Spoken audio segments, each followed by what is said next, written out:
The Conversation of Eiros and Charmion by Edgar Allan Poe. Why do you call me Eiros? So henceforth will you always be called. You must forget too my earthly name and speak to me as Charmion. This is indeed no dream. Dreams are with us no more, but of these mysteries anon. I rejoice to see you looking lifelike and rational. The film of shadow has already passed from off your eyes. But be of heart and fear nothing. Your allotted days of stupor have expired, and tomorrow I will myself induct you into the full joys and wonders of your novel existence. True, I feel no stupor. None at all. The wild sickness and terrible darkness have left me, and I hear no longer that mad, rushing, horrible sound like the voice of many waters. Yet my senses are bewildered, Charmion, with the keenness of their perception of the new. A few days will remove all this, but I fully understand you and feel for you. It is now 10 earthly years since I underwent what you undergo, yet the remembrance of it hangs by me still. You have now suffered all of pain, however, which you will suffer in Aden. In Aden? In Aden. Oh God, pity me, Charmion. I am overburdened with the majesty of all things, of the unknown now known, of the speculative future merged in the august and certain present. Grapple not with such thoughts. Tomorrow we'll speak of this.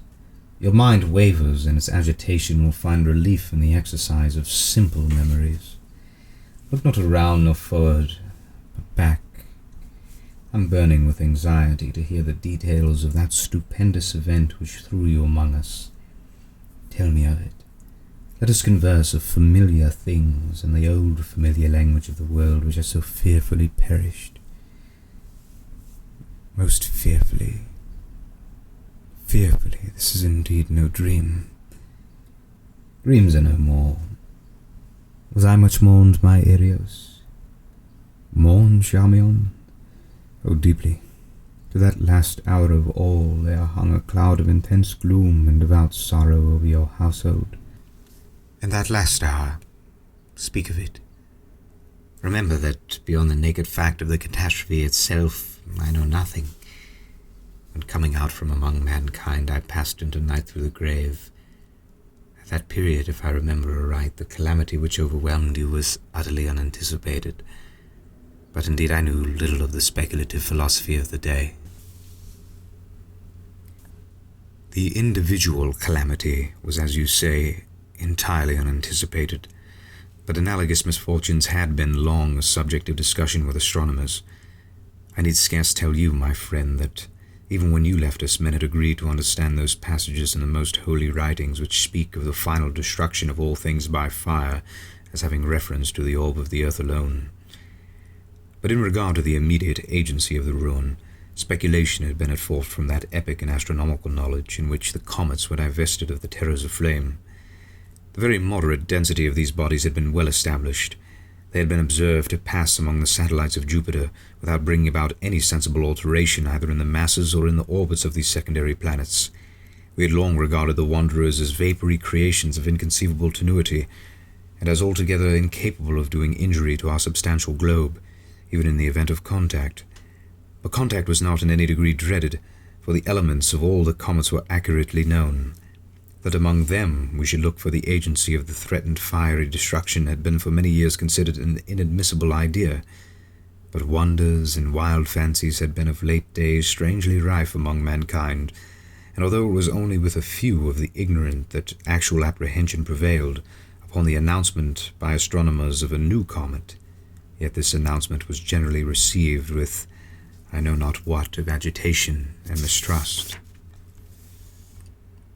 The elements of the strange orb were immediately calculated, and it was at once conceded by all observers that its path at perihelion would bring it into very close proximity with the earth. There were 2 or 3 astronomers, of secondary note, who resolutely maintained that a contact was inevitable. I cannot very well express to you the effect of this intelligence upon the people. For a few short days they would not believe an assertion which their intellect, so long employed among worldly considerations, could not in any manner grasp. But the truth of a vitally important fact soon makes its way into the understanding of even the most stolid. Finally, all men saw that astronomical knowledge lied not, and they awaited the comet. Its approach was not at first seemingly rapid, nor was its appearance of very unusual character. It was of a dull red, and had little perceptible train. For 7 or 8 days we saw no material increase in its apparent diameter, and but a partial alteration in its colour. Meanwhile, the ordinary affairs of men were discarded, and all interests absorbed in a growing discussion instituted by the philosophic in respect to the cometary nature. Even the grossly ignorant aroused their sluggish capacities to such considerations. The learned now gave their intellect, their soul, to no such points as the allaying of fear, or to the sustenance of loved theory. They sought, they panted for right views, they groaned for perfected knowledge. Truth arose in the purity of her strength and exceeding majesty, and the wise bowed down and adored. The material injury to our globe or to its inhabitants would result from the apprehended contact. It was an opinion which hourly lost ground among the wise, and the wise were now freely permitted to rule the reason and the fancy of the crowd. It was demonstrated that the density of the comet's nucleus was far less than that of our rarest gases, and the harmless passage of a similar visitor among the satellites of Jupiter was a point strongly insisted upon, and which served greatly to allay terror. Theologists, with an earnestness fear enkindled, dwelt upon the biblical prophecies, and expounded them to the people with a directness and simplicity of which no previous instance had been known. The final destruction of the earth must be brought about by the agency of fire was urged with a spirit that enforced everywhere conviction, and that the comets were of no fiery nature, as all men knew, was a truth which relieved all, in great measure, from the apprehension of the great calamity foretold. It is noticeable that the popular prejudices and vulgar errors in regard to pestilences and wars, errors which were wont to prevail upon every appearance of a comet, were now altogether unknown. As if by some sudden convulsive exertion, reason had at once hurled superstition from a throne, the feeblest intellect had derived vigor from excessive interest. What minor evils might arise from the contact were points of elaborate question. The learned spoke of slight geological disturbances, of probable alterations in climate, and consequently in vegetation, of possible magnetic and electric influences. Many held that no visible or perceptible effect would in any manner be produced. While such discussions were going on, their subject gradually approached, growing larger in apparent diameter and of a more brilliant lustre. Mankind grew paler as it came. All human operations were suspended. There was an epoch in the course of the general sentiment when the comet had attained at length a size surpassing that of any previously recorded visitation. The people now, dismissing any lingering hope that the astronomers were wrong, experienced all the certainty of evil. The chimerical aspect of their terror was gone. The hearts of the stoutest of our race beat violently within their bosoms. A very few days sufficed, however, to merge even such feelings and sentiments more unendurable. We could no longer apply to the strange orb any accustomed thoughts. Its historical attributes had disappeared. It oppressed us with a hideous novelty of emotion. We saw it not as an astronomical phenomenon in the heavens, but as an incubus upon our hearts and a shadow upon our brains. It had taken with inconceivable rapidity the character of a gigantic mantle of a rare flame extending from horizon to horizon. Yet today, and men breathed with greater freedom. It was clear that we were already within the influence of the comet, yet we lived. We even felt an unusual elasticity of frame and vivacity of mind. The exceeding tenuity of the object of our dread was apparent, for all heavenly objects were plainly visible through it. Meantime our vegetation had perceptibly altered, and we gained faith from this predicted circumstance in the foresight of the wise. A wild luxuriance of foliage utterly unknown before burst out upon every vegetable thing. Yet another day, and the evil was not altogether upon us. It was now evident that its nucleus would first reach us. A wild change had come over all men, and the first sense of pain was the wild signal for general lamentation and horror. This first sense of pain lay in a rigorous construction of the breast and lungs and an insufferable dryness of the skin. It could not be denied that our atmosphere was radically affected.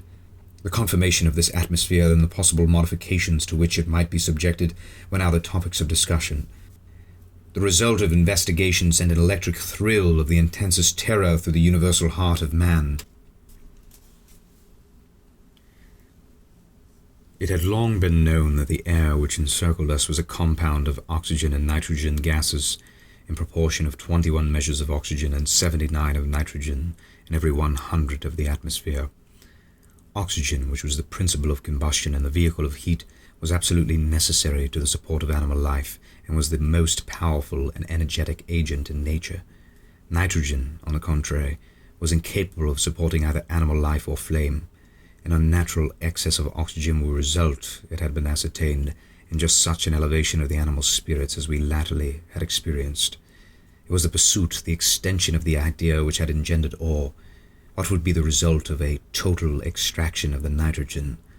A combustion irresistible, all-devouring, omniprevalent, immediate, the entire fulfillment, in all their minute and terrible details, of the fiery and horror-inspiring denunciations of the prophecies of the Holy Book. Why need I paint Charmion the now disenchained frenzy of mankind? That tenuity in the comet which had previously inspired us with hope was now the source of the bitterness of despair. In its impalpable gaseous character we clearly perceive the consummation of fate. Meantime a day again passed, bearing away with it the last shadow of hope. We gasped in the rapid modification of the air. The red blood bounded tumultuously through its strict channels. A furious delirium possessed all men, and with its arm rigidly outstretched toward the threatening heavens, they trembled and shrieked aloud. For the nucleus of the destroyer was now upon us.